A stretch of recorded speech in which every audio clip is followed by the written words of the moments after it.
Vamos para atrás, Milei no gana las elecciones, gana Sergio Tomás Massa. Por tanto, ¿qué es lo que él proponía en los debates? Vamos a arrancar rápido porque va a ser más largo que de costumbre. Lo primero que destaca, dada la situación en la que las universidades no quieren ser auditadas, es el incremento en el gasto público para la educación, en torno al 8% del PBI. Esto incluye más escuelas, más jardines de infante, acuerdos con universidades para aumentar la cantidad de carreras y hacerlas más cortas. Bueno, en la teoría suena bastante bonito, pero sigamos porque esto recién es el primer punto de muchos. Lo segundo es rediscutir el asunto de la deuda con el FMI. Ya vamos viendo por dónde van los tiros, que no se sabe si iba a tener plata para pagarlo al fondo.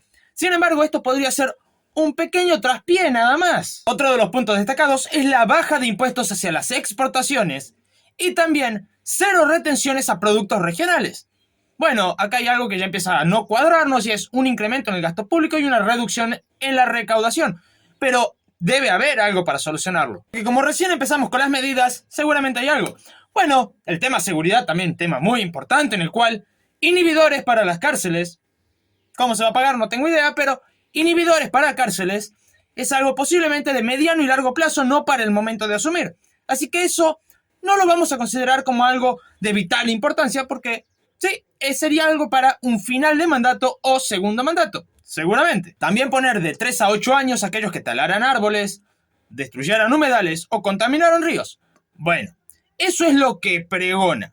¿Qué es lo que hizo mientras era mandatario? Aunque el artículo hable de inflación, nos interesa la segunda parte, controles de precios. En el año 2022 ya empezamos con los controles de precios, pero ¿qué decía Massa con respecto a los controles de precios? Para el 23 seguimos utilizando controles de precios, de la mano de Sergio Massa. Sin embargo, este proyecto tenía fecha límite hasta junio. Muy bien, ¿qué pasó después de junio? Pues sí, se agudizaron los controles e inclusive la AFIP empezó a perseguir, o sea que ya estamos viendo de que la AFIP no se hubiera cerrado. Pero bueno, la AFIP empezó a controlar y perseguir a los supermercados para que no se saque de ese acuerdo. Para noviembre del año pasado ya se estaba hablando de un incremento en los precios una vez quitado el control de hasta un 60%. Así que estamos viendo que eso iba a buscarse revertir de alguna forma, sí, controlando nuevamente precios como primera medida, muy seguramente porque vencía el último precio justos el 31 de diciembre. Así que se iba a permitir una paritaria y posteriormente volver a colocar el control de precios. Por supuesto, no podía evitarse el presionar a los supermercados para decir no tomen fotos de las góndolas vacías. No hay que alertar a la población, no hay que generar pánico. Así que bueno, porque este desabastecimiento, sí, apareció en las góndolas, pero no fue el único lugar donde apareció. La nafta también fue otro de los bienes controlados por Sergio Massa, lo que también hubiera llevado a que siga controlado. Y esto tiene una explicación bastante simple. Si aumenta la nafta, aumentan todos los bienes y servicios de la sociedad. Ahora, si tenés todos los precios congelados y empezás a aumentar los costos, van a ir a la quiebra. Por tanto, vas a tratar de que el costo no incremente controlándolo. ¿Por qué? Porque lo demás lo tenés controlado y no va a poder aumentar su precio. Ahora, cuando se permite que la nafta aumente su valor, no solamente aumenta el costo, sino que los supermercados van a buscar volver a ganar más por todo lo perdido anteriormente, sumándole el aumento de los costos de la nafta, llevando a que cada precio justo que se vencía impactara muy fuerte en la inflación y de forma recurrente. Pero para Sergio Massa, el faltante de nafta era por la escasez de dólares. ¿Por qué? ¿Qué tienen que ver los dólares en todo esto? Y acá entra la importancia de YPF. El gobierno nacional compraba en dólares la nafta, pero la revendía a un precio inferior al que lo había comprado. En otras palabras, te compro a 100, lo vendo a 90, gané menos 10 pesos. ¿Se entiende? Entonces, ese subsidio era, primero, no se podía beneficiar mucho el argentino porque el argentino estaba destrozado económicamente, pero sí lo podía aprovechar, por ejemplo, Bolivia, lo podía aprovechar Uruguay, lo podía aprovechar Brasil, lo podía... Todos los extranjeros venían a nuestro territorio, cargaban y se iban a su país. Entonces, no solamente se estaba subsidiando, comillas, a nuestro país, sino que también a países extranjeros de mano de Sergio Massa. Por eso se habla de una pérdida de 500 millones de dólares en zonas fronterizas, porque no era un consumo hecho por los argentinos, era un consumo hecho por extranjeros. Como les decía recién, la nafta impacta directamente en precios, lo que nos lleva a que, ¿cómo lograron a que se sumen a precios justos? Sí, dando un control de impuestos. O sea, te congelo los impuestos, no vas a pagar de más para que el precio de la nafta baje artificialmente. Bueno, esto evidentemente se iba a mantener en el tiempo, porque liberar los precios iba a dar un cachetazo inflacionario muy brusco, cosa que no iba a permitir Sergio Massa. Así que no, iba a seguir el control de impuestos, iba a seguir los controles de precio y se iban a ir renovando constantemente. Pero, ¿esto qué impacto va a traer en inflación? Para esto tenemos que remontarnos al año 2021 para pasar al 22-23 y poder ver cuál sería la tendencia hacia futuro. Marzo y diciembre son 2 meses muy inflacionarios. Marzo por el inicio de clases y diciembre por las fiestas. Así que suele haber una suba de la inflación en esos momentos. Bueno, si nosotros vamos a la interanual de diciembre 2020, tenemos 36,1%. Ahora, si vamos a diciembre 21, bueno, casi se duplica, 50,9%. Pero en el medio podemos ver que no es la mayor interanual. ¿Entonces quiere decir que la inflación bajó? No, porque si nosotros nos vamos a la variación mensual, que está en el gráfico en amarillo, podemos ver que pasó de 4,41, llegó a 4,8. Entonces, era una cuestión de mantenerse en esa línea de 4 hacia arriba en promedio. Y llegamos al año 2022. Acá es donde empezamos a ver fuertemente los controles de precio. Entonces, ¿es una buena medida para combatir la inflación? No. Bueno, resulta de que la inflación no solamente tendió a la alza en el 22, sino que fue imparable aún con los controles de precio. Si vemos la interanual, bueno, diciembre 21, 59, pero diciembre 22, 94,8. Si nos vamos a la mensual, tenemos de 3,8 diciembre 21 a 5,1 diciembre 22. Y acá ya habían controles de precio, así que no me pueden decir que esa era la inflación real, porque había mucha inflación reprimida. Y acá podemos ver los primeros vencimientos de control de precio de forma muy sencilla. Por ejemplo, en julio 22 pegó un salto de 7,4. Bueno, ahí se permitieron los primeros aumentos antes de la renovación de los controles de precios. Y acá es donde quería llegar el año 23, porque llegamos a diciembre 23, donde la inflación con Milei fue 25,5, en cuanto con Massa hubiera sido menos. Sí, porque controles de precios vencía el 31 de diciembre, así que no hubiera impactado en precios. Segundo, la devaluación no lo hubieran hecho en diciembre por el tema de las fiestas. Así que no hubiera habido un 25,5, hubiera sido una inflación más parecida, un poco superior sí, pero muy parecida a la de noviembre. Por tanto, estaríamos hablando de en torno al 13%, 14%. Obviamente sin considerar la inflación reprimida porque es algo que no se ve, no se mide, no se muestra. Así que pongámosle 13 para que el peronista de turno esté contento. 13. Bueno, entonces estaríamos hablando en torno a un 185-186% interanual. Bueno, inferior a 2,11, seguro. Ahora, sería un 13 de diciembre 23 contra un 5,1 de diciembre 22. Estamos hablando de que se más que duplicó la inflación, siendo ese el caso, porque no hubiera bajado, porque diciembre es un mes inflacionario. Ahora bien, ¿qué podríamos esperar de enero? Porque enero ya acá vencían los controles de precio. Sí, un incremento inflacionario llevando ya sí cerca de los 20, cerca de 20%. ¿Sigue siendo inferior a lo de Milei? Sí, pero seguiríamos con controles de precio. Seguiríamos con brecha cambiaria, seguiríamos, pero no me voy a adelantar mucho porque el dólar lo vamos a tocar ahora. Entonces, no sería una mejora, sería simplemente poner parches a base de ganar tiempo. En síntesis, con el tema de la inflación, si usáramos las perspectivas a futuro que se venían dando anteriormente, los años anteriores, podemos hablar que diciembre 24, teniendo en cuenta que fuera 13 diciembre 23, estaría más cerca del 20. Ahora, el 25 estaría rozando los 40, el 26 superando ampliamente los 60, y estaríamos en una hiper con controles de precio, con inflación reprimida y con todo el pueblo pobre. Y lo del aumento de la pobreza no se me ocurre a mí. Tanto el trabajador estatal, el privado o aquel que estaba en negro, lo que pasó fue que desde ese momento hasta octubre, su poder adquisitivo cayó siempre y constantemente. Es una tendencia que hubiera seguido, constantemente y viene dada más que nada por los controles de precios. Guste o no guste escucharlo, esto está en la teoría económica. El trabajador, su sueldo, es un costo variable. Entonces, si aumentás el sueldo, aumentas los costos, pero si tenés controles de precios no podés aumentar el sueldo tampoco porque nadie te lo va a comprar. Así que hubiera caído el consumo constantemente. Los sueldos no hubieran podido mejorar por esa intención de controlar precios. Y no, las empresas a la quiebra, los trabajadores de mal a peor. Y bueno, ya sabemos. Volviendo un poco al tema de los dólares. ¿Cuántos dólares había con Sergio Massa? Bueno, estaba el MEP, estaba el Blue y el oficial, ¿verdad? No, también tenías el Soja, el Gamer, el Frutilla, el Kernel. Habían 20 tipos de dólares. Pero para poder hacernos más o menos un panorama de cuál hubiera sido el rumbo del dólar, tendríamos que ir a la parte histórica. Así que vamos a diciembre. 10 de diciembre del 19. El dólar blue estaba en 69,50, casi 70 pesos. Bien, ¿qué pasó un año después? 10 de diciembre del 2020.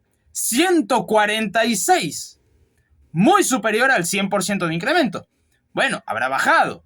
Pues no, para el 21 estaba en 196,50. Nuevamente, casi un incremento del 100%. Bueno, en todo esto llegamos al 22. 316 pesos el dólar paralelo. Está bien, no fue un incremento del 100%, pero tampoco fue un incremento pequeño.